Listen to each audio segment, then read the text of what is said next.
ఏ ఇంట్లోనైతే మగవాడు దీపం వెలిగిస్తాడో ఆ ఇంట్లో అష్టైశ్వర్యాలు, సుఖ సంపత్తులు, భోగభాగ్యాలు చాలా సమృద్ధిగా ఉంటాయి.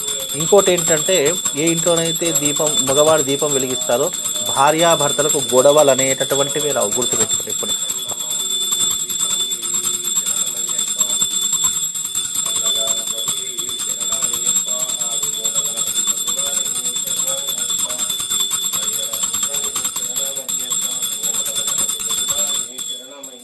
ధూపదీపారాధన ప్రియని శరణమయ్యప్ప. ఓం శ్రీ స్వామి శరణమయ్యప్ప. ఓం శ్రీ స్వామి శరణమయ్యప్ప. శ్రీ పలికే దైవమే శరణమయ్యప్ప.